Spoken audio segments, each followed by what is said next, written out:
Welcome, listeners, to another fantastic episode of the Religious Studies Project. I'm Chris Cotter. He's David Robertson. She's Brianne Fallon. And he's David McConaughey. It worked. We did it. Almost. Yes, listeners, we're joined by Brianne and Dave, who are taking the reins here at the RSP. So soon you may never be hearing again from David and myself. I find that hard to believe. In fact, you'll be hearing from me in just a few minutes. This is an interview I recorded just very recently at the DVRV conference in Hanover with Tisa Wenger on the subject of how religious freedom constructs religion.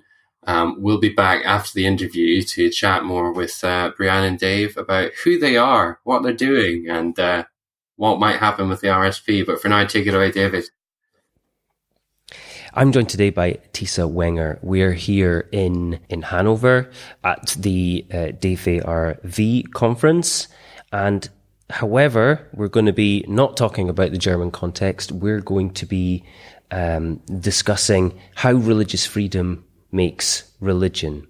Tisa is, she teaches in the Divinity School at Yale, including religious studies and American studies, and is the author of the recent book, Religious Freedom, The Contested History of an American Ideal.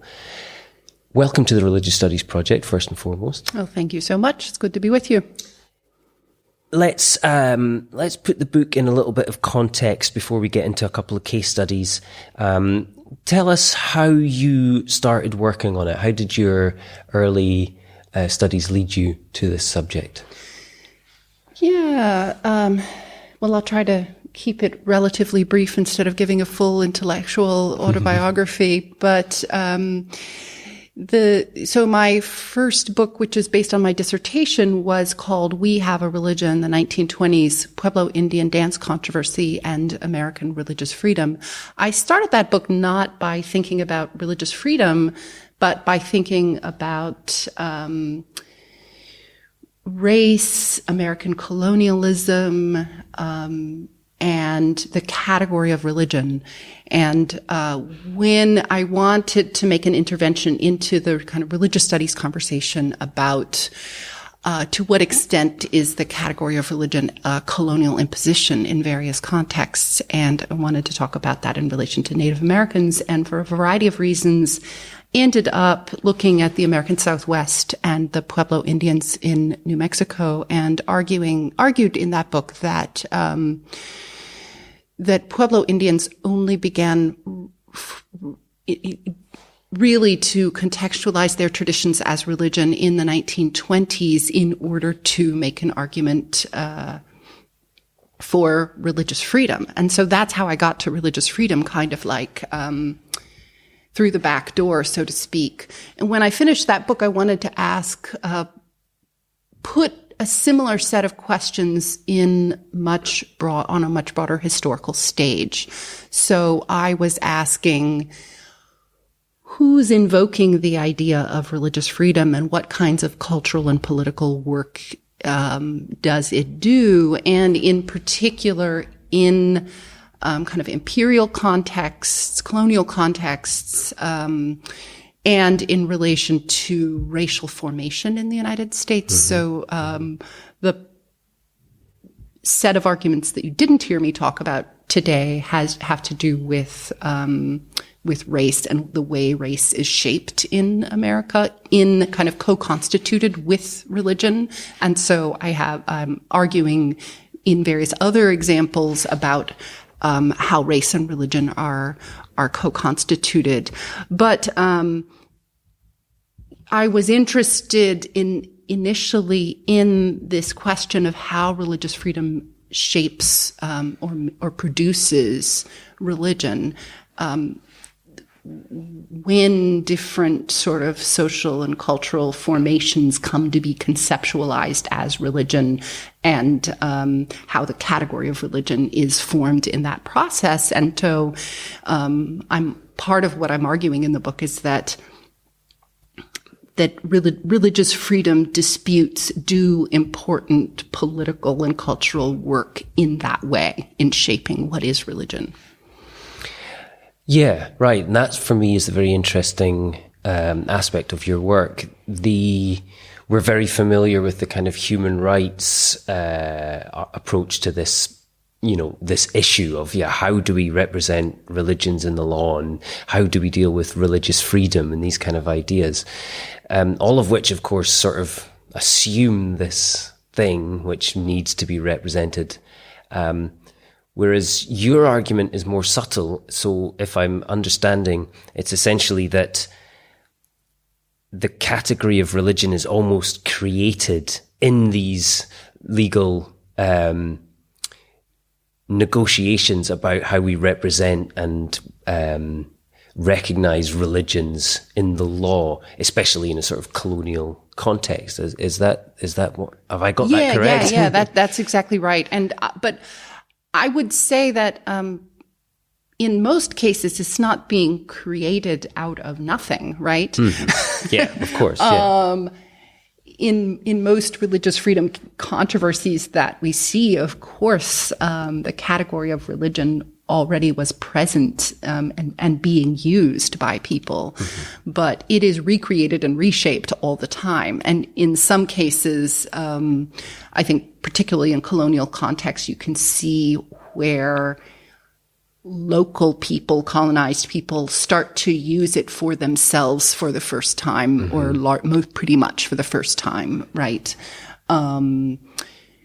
Because particularly when we're talking about U.S. imperialism, religious freedom is such an important concept for Americans generally, but for colonial officials in particular, who saw themselves as bringing freedom to the people they colonized, right? And in some cases, bringing religious freedom was particularly important to them, right? And so I'm interested in how then religious freedom served as a tool for kind of colonial administration. But I'm also interested then in how colonized people take that principle and use it to kind of speak back to empire, so to speak. Right, which is one of the most difficult aspects of post-colonial study of religion, I think, for people to get their heads round,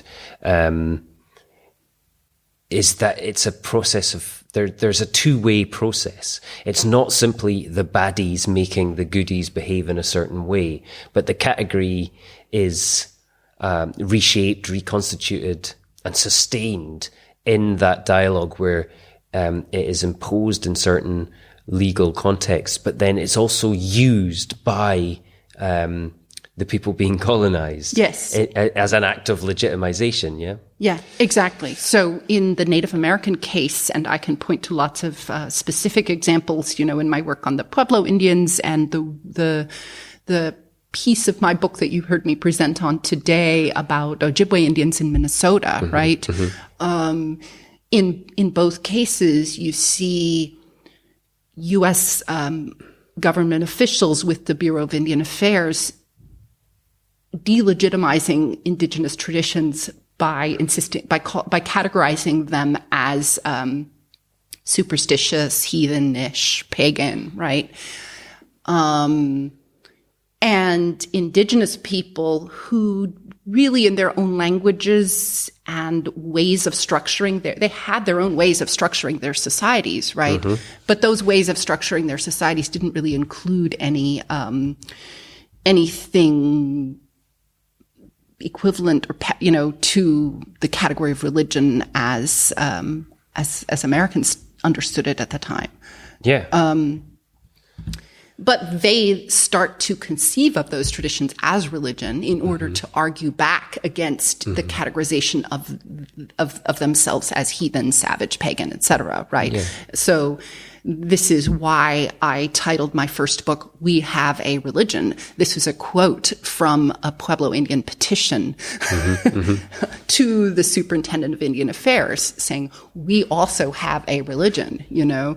And you can't ban it because U.S. First Amendment to the U.S. Constitution, right? Yeah, the clearest example that I'm aware of, it's quite a well-known case, is the kind of the way that Indian independence and Hinduism are kind of coeval. So Hinduism is an administrative category, essentially, by the British Empire, which then becomes one of the central motifs in the national identity of India, and leading in directly into kind of the Indian independence movement and in, you know, one nation Indian political power today. Yeah, that's exactly right. And the sort of construction of Hinduism as a world religion is happening in conjunction with that colonial history, both by Indian intellectuals and by British, absolutely, for somewhat different ends, but it serves both of their interests to construct Hinduism as a world religion. Absolutely, yeah. But in Native Indigenous traditions, for Native Americans and elsewhere around the world, never got conceptualized, moved to that level of world religion, which is a whole different thing, as we know from Tomoko Masuzawa's work and others. Absolutely. Let's dig into one of those examples then. The Pueblo Indians example is really fascinating. So perhaps you could take the listeners through some of the details of that. Sure. So the Pueblo Indians are really a group of culturally related peoples in New Mexico, also related to the Hopi in Arizona, related because they're really. Now I'm going to ramble, but they're really four separate language groups that lived to get close by each other for several centuries, and so came to share a lot of cultural characteristics. But they were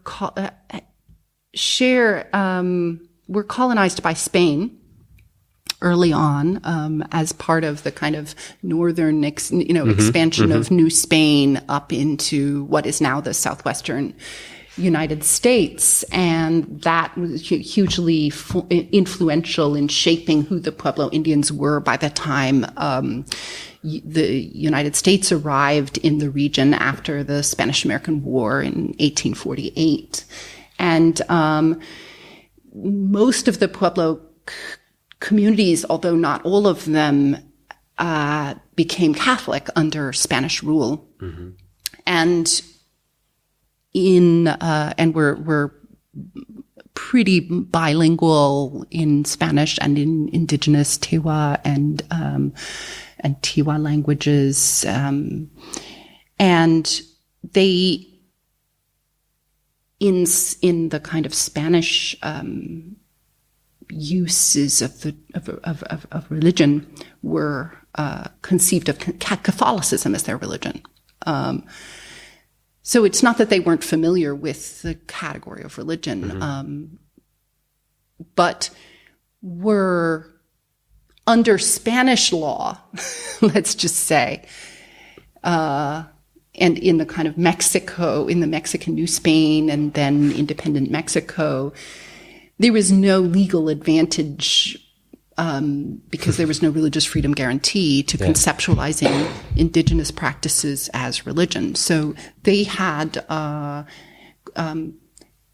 come to a kind of accommodation with the Franciscan priests, who were mostly the clergy in the local churches, and the pueblos came to be named for Catholic saints, and had feast days for the patron saint of each pueblo, where they would practice traditional Pueblo dances, as well as have a Catholic mass and a procession through the town. But they had kind of come to an accommodation with the Catholic priests, with the Franciscan priests, whereby they would they talked about Pueblo kiva ceremonies and Pueblo ways as costumbre, custom. Yeah. Right? Yeah. And so that really didn't change under American rule until the 1920s, when there's a new Commissioner of Indian Affairs, Charles Burke, who puts out this kind of dance policy order to enforce older regulations against Indian dances, and those the ones from the 1880s that I was actually referring to in my talk today.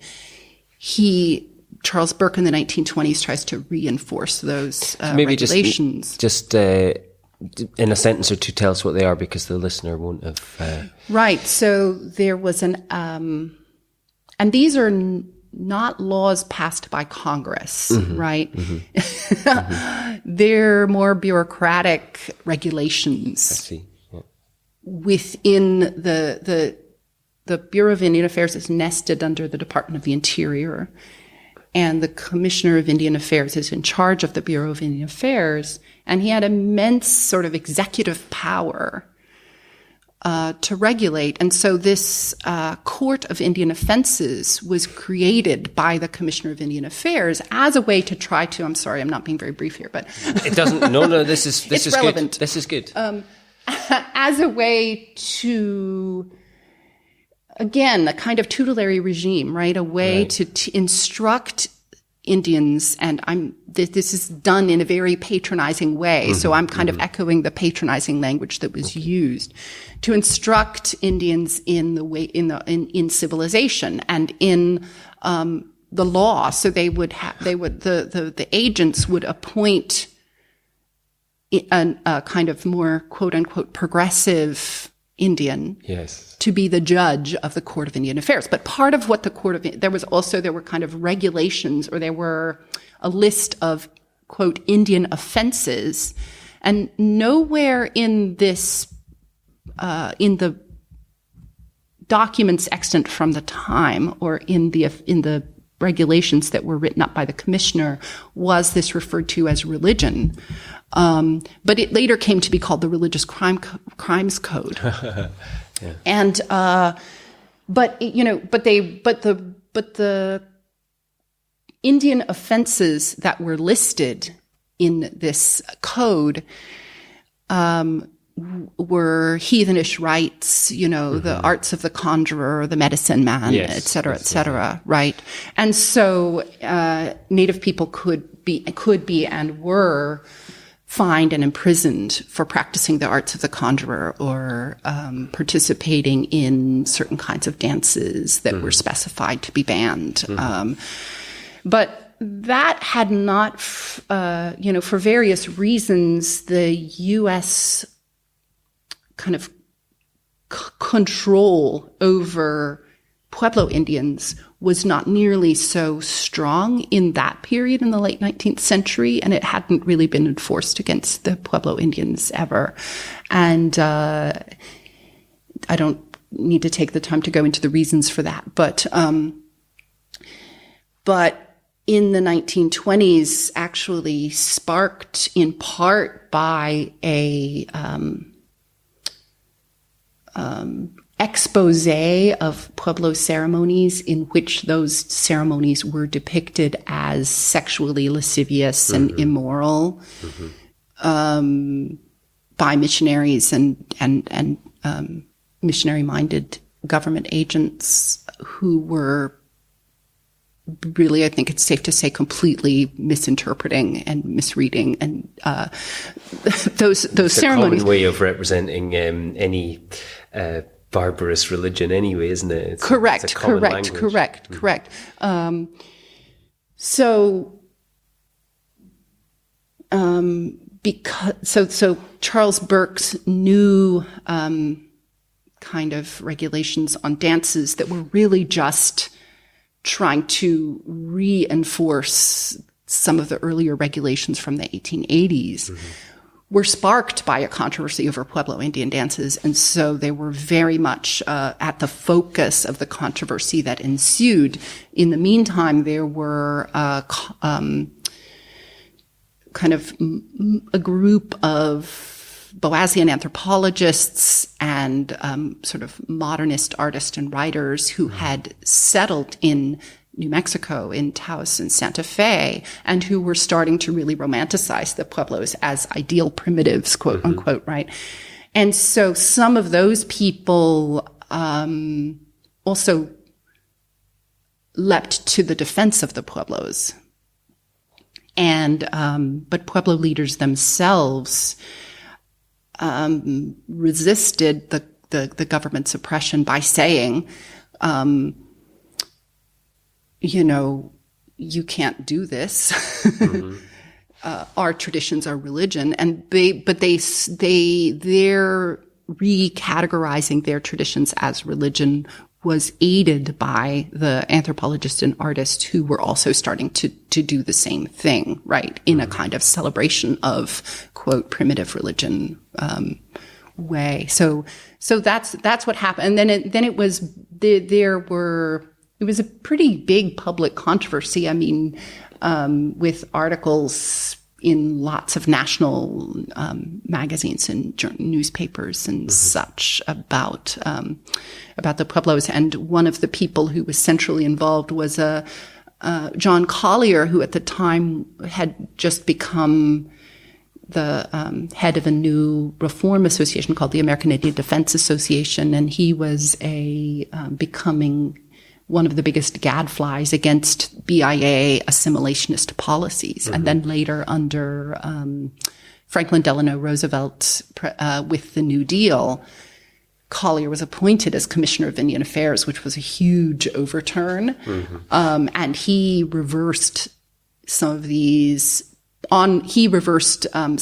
policies outlawing Native American dances. And he did so on religious freedom grounds. That reform had its own limitations, of course, and most BIA agents, even after that point in the mid-1930s, continued to work closely with Christian missionaries, and even when they formally recognized the right of Native Americans to religious freedom, nonetheless still conceptualized religion with such a Christian model that they often ruled indigenous practices outside of what counted as religion, right? So what was considered religion was always being negotiated and contested on different Indian reservations between Native people and government agents. And so was there also the kind of the opposite side of that? Does the legislation and the control then shape the way that the Indians are practicing? Do they begin to think differently about their practices and maybe even emphasize different bits more and focus on things? Yes, absolutely, absolutely. So when I finished the book on the Pueblos, then this was the first piece that I did for my new big, sort of broad scope religious freedom book. The first sort of transitional step I took was to say, well, I've done all of this in-depth work on the Pueblos in New Mexico. Now I wonder how this happened, or can I tell similar kinds of stories about other Native Americans elsewhere in the United States, right? And when did Native people start to use religious freedom arguments, and how did that shift things for them? I didn't get to that part I did make that kind of argument in relation to the Pueblos as well, and talk about how reconceptualizing their traditions as religion created new conflicts within Pueblo communities. But I want to talk now about the newer research that appeared in the second book, in the religious freedom book, that resulted from, me asking, well, what did this look like more broadly? And initially I was actually thinking, well, probably because there was such a concerted government attempt at suppressing these traditions, and nobody was thinking of them as religion, that probably religious freedom wasn't a pertinent category until the 20th century. But I found that not to be the case. I found actually, the more I looked, the more I found Native Americans from the beginning of the 19th century really, in some cases, using religious freedom talk. And I would say, broadly speaking, there are at least two different types of ways that was applied. So one, I would, in relation to the kind of colonial stages of colonial history, perhaps, in early stages of colonial contact, before Native nations are conquered. When you have Christian missionaries coming, Right, yeah. where you have, but where the Native nations are not under U.S. control, right? Yeah. You often see Native people saying something like, we're not interested in your religion. We have our own religion. And sometimes that directly becomes language about religious freedom. And sometimes it becomes directly language about religious freedom that is also about protecting indigenous sovereignty.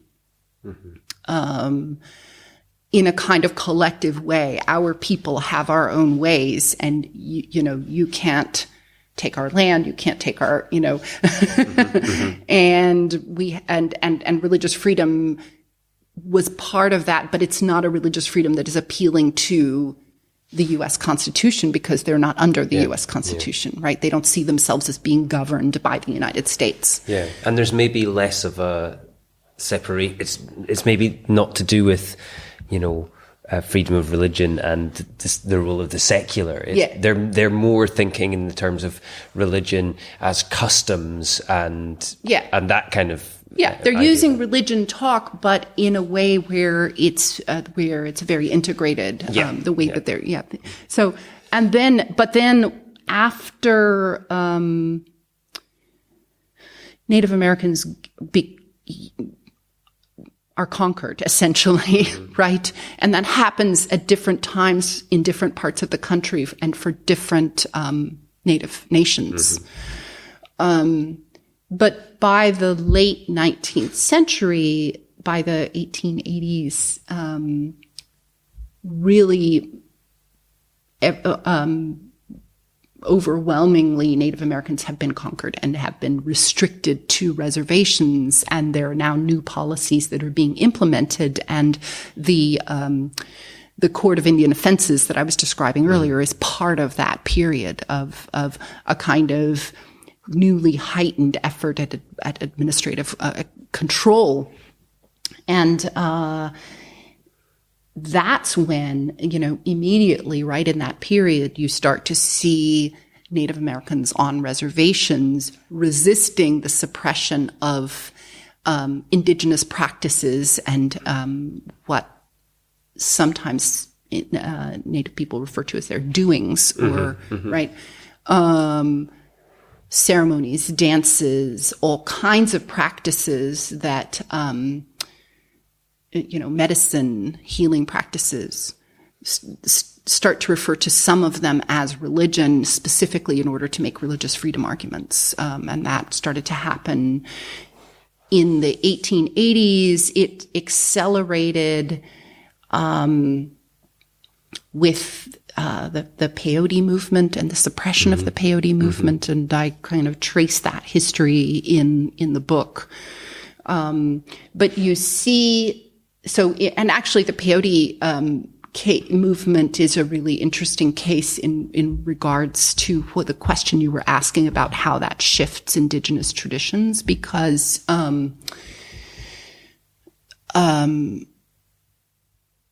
mean, I don't think the government suppression and the law is the only reason that peyotists and, people in that tradition started to talk about it in the language of religion. There were other reasons as well, but this was certainly one of them. Yep.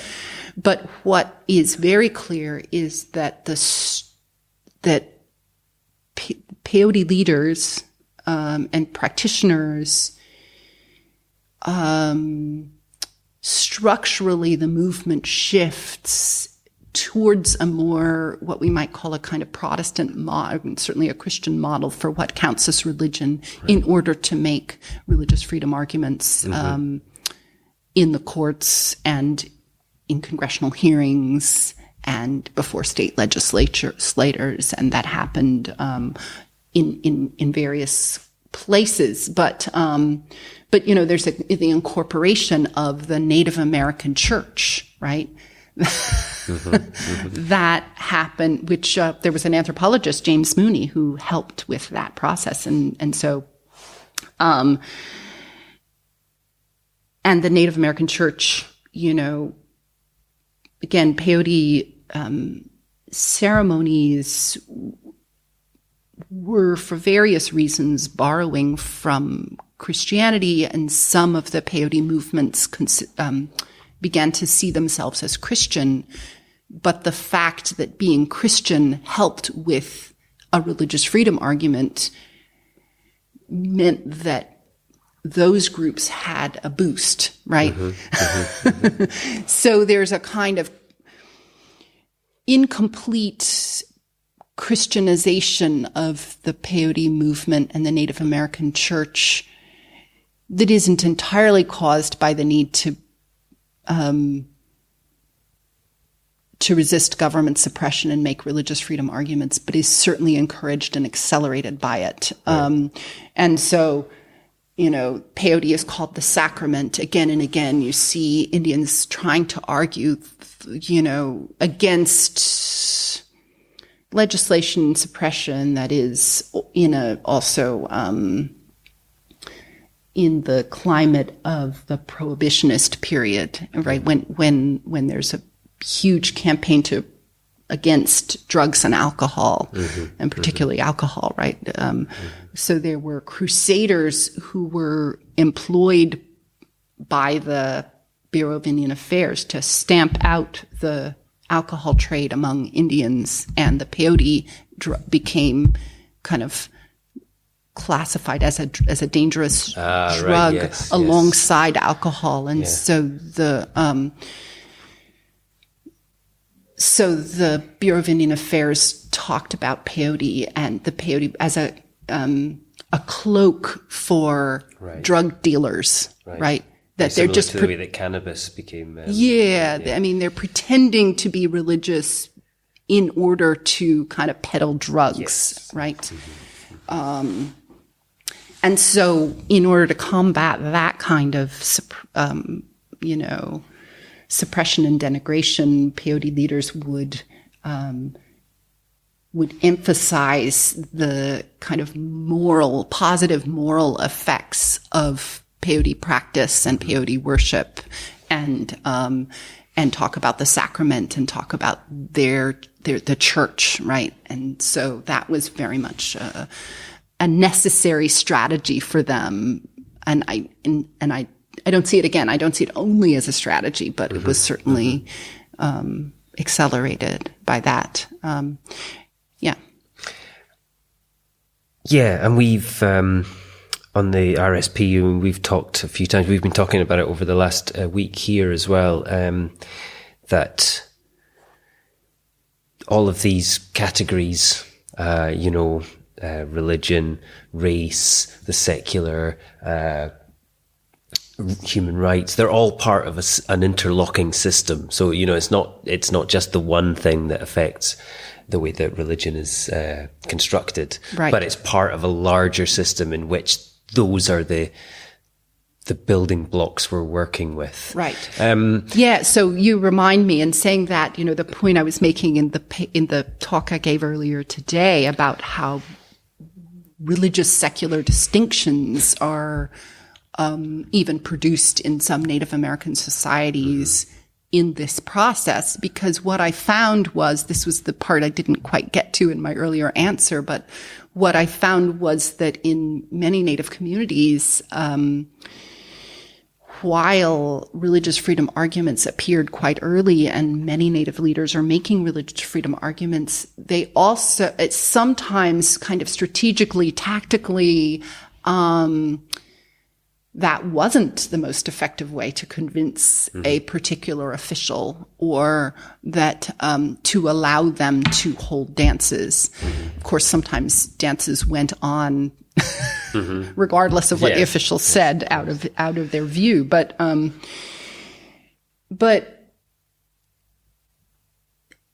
many Native Americans on many reservations, you see dances being held on the 4th of July, on various kinds of national holidays and Christian holidays, Christmas, Thanksgiving, but especially the 4th of July. And Native people and returned veterans, especially after the First World War, saying, we fought for our freedom and we have the right to, to celebrate our freedom. And plus, these are just social dances, and white communities hold dances too to celebrate the 4th of July. And so why can't we? And they, in those cases, would very much downplay the any kind of sacred ceremonial. They didn't conceptualize those traditions as religious for the purpose of these arguments. And so you see, I think, a kind of differentiation between certain dance or ceremonial traditions that became defended and conceptualized as religion and came to take on the characteristics that are associated with religion, which is really modeled after Christianity in the United States, versus those kind of dance or ceremonial complexes that were defended in different ways, and so came to were not conceptualized as religion. And so there's a kind of religious secular distinction that happens where some dances are secularized, but at the same time, but the point I want to make is even beyond that the very distinction between a religious dance and a secular dance is emerging in that process. As a last question then, what do you think, where are we then with the religious secular distinction in law today? Do you think this is something that we should be seeking to challenge, or do you think that there is still some value in a religious freedom law? That's a really big and hard question for me. I mean, I know it's something you're thinking through just now, so maybe it can be just initial. It is, and I mean, I am more comfortable trying to observe and map how it's happening, right? Seeing the kind of work that religious freedom is doing. And I think, in the contemporary United States, certainly religious freedom disputes help shape what people think of as religious and what they don't think of, and why certain things again and again get sort of coded as a religious issue, as a religious freedom issue, is complex and puzzling. But it should.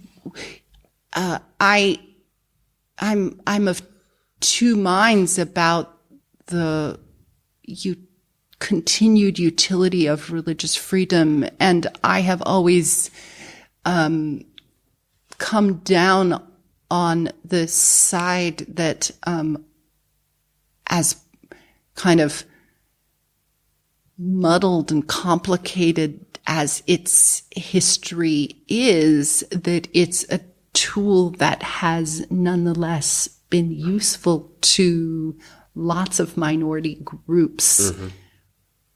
And that we can't just reinvent our world and our categories ex nihilo, right? It's like we don't have that kind of power as scholars.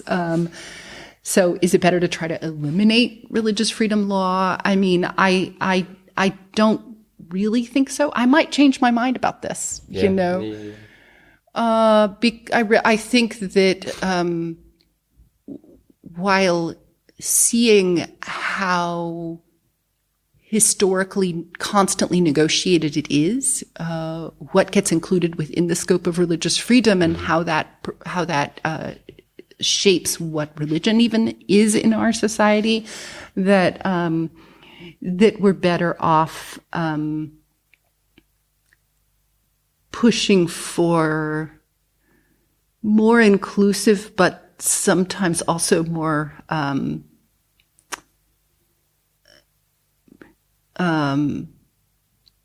more limited views of religious freedom, in the sense that that I don't think religious freedom should kind of trump every other every other value or principle of equality and justice that we have. Right. In the history I trace, I think you can see how that tendency has been a problem and has served, has been weaponized over and over again. And I think it's still weaponized today. So I think we're better off trying to kind of reformulate and reclaim religious freedom. And I have a colleague and friend, Michael McNally, who teaches at Carleton College, and he has a new book coming out on Native American religious freedom that is really grounded in contemporary ethnographic research with, he's worked with and learned from Native American activists and lawyers and organizations advocating for religious freedom now. And he says, that they're very much, these contemporary Native leaders are very much aware of the sort of limits and pitfalls of religious freedom, but they nevertheless find it to be a useful tool alongside others, even when even though it has failed repeatedly in the courts for Native Americans, that contemporary activists would not want to be gone, right? Yeah. Because they see it as a way that they can, because religious freedom does have such cultural power in the United States, that it can be a way to give a certain amount of moral authority to their claims. I mean, that's one of the kinds of arguments that he makes, and I find that very convincing. And so I think that for scholars who see religion as a constructed category and all of that, I mean, yes, absolutely. But who are we to say that activists shouldn't have that tool, right? Yeah, absolutely. It's been a really interesting conversation. There are a number of big questions that we're not going to get time for today. So maybe we can have you back one day in the future to go more into the racial stuff, for instance, which we didn't really get too much in. But for now, Tisa Wenger, I want to say thank you for taking part in the Religious Studies Project. Absolutely. Thanks for having me. And I hope to be back because, yes, there's so much more to talk about. Excellent. Thank you. Thanks very much. Thanks so much for that, David. It was great to hear the presentation at the conference on which that interview was based. And I'm glad that you managed to, you sort of winged the interview a little bit, didn't you? Yeah, absolutely. Yeah. You were a bit of a wanger. I wanted to bring It wasn't merely an attempt to publicly embarrass me. It was. I enjoyed the paper it was based on, and then we were lucky enough to have dinner with Tisa that evening. Or was that? I think that was the previous evening. Yeah, that was the previous evening. So I knew her plied her work with wine. and got her to agree to an interview, which you have just heard. So yes, we're joined in 3 different time zones. This was not the best plan, perhaps, for diversifying the RSP editorial team, but we have Brianne in Sydney, and Dave, you're just outside of Boston, aren't you? I am. Wonderful. So it's about it's before 7 a.m. for you, isn't it? That's okay. The house is nice and quiet. So I guess just tell us a little bit about yourselves. Listeners will be familiar with both of you, I think, from previous podcast appearances. But yeah, what's going on? Dave, you go first. I am living in Massachusetts. I teach at Salem State College on the coast, and right now I'm working on a number of projects. All of them can be kind of grouped together, thinking about what religious people have to say about secular things and what supposedly secular things have to say about religion. Fantastic. And Brianne? So I'm full-time at the Sydney Jewish Museum, lecturing on all things religion and violence. So the Holocaust, the Rwandan genocide, different religious aspects of those cases of mass violence, which it's not the easiest thing in the world, but it's something that I personally think is very important. And I did things a little bit backwards, because my PhD is due in, well, it's 90 days on the day of this recording, so it'll be less by the time it goes to air, so you can all feel sufficiently sorry for me working full-time and having my thesis due so soon. You've just decided to take on a massive international podcasting enterprise at the same time as well.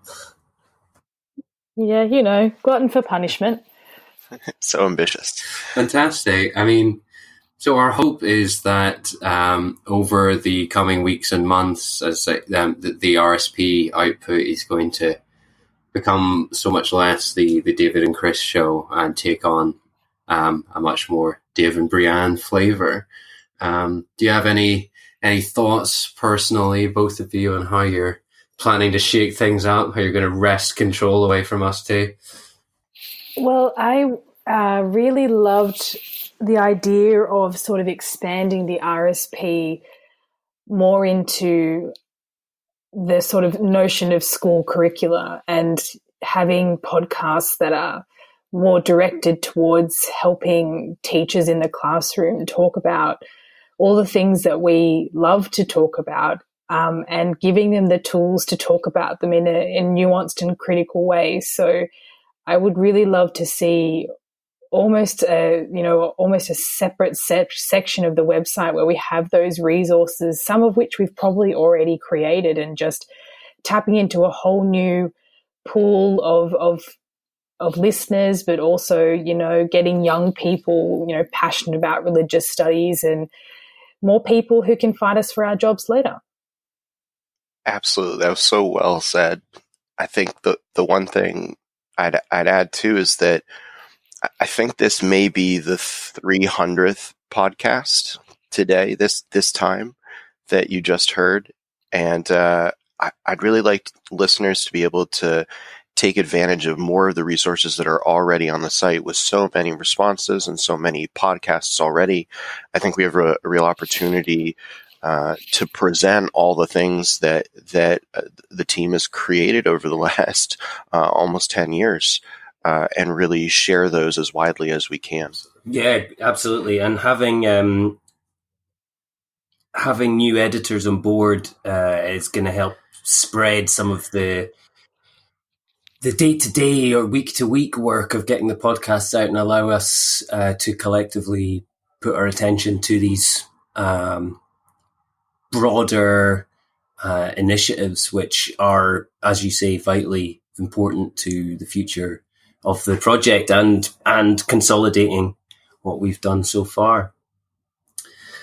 We have probably whittered on enough there for this podcast. We should have teed up, guys, that we always say thanks for listening right at the end. Yeah. So I think there's nothing left to do except thanks for listening. Thanks for listening. Thanks for listening. Thanks for listening. The Religious Studies Project is sponsored by the British Association for the Study of Religions, the North American Association for the Study of Religion, and the International Association for the History of Religions.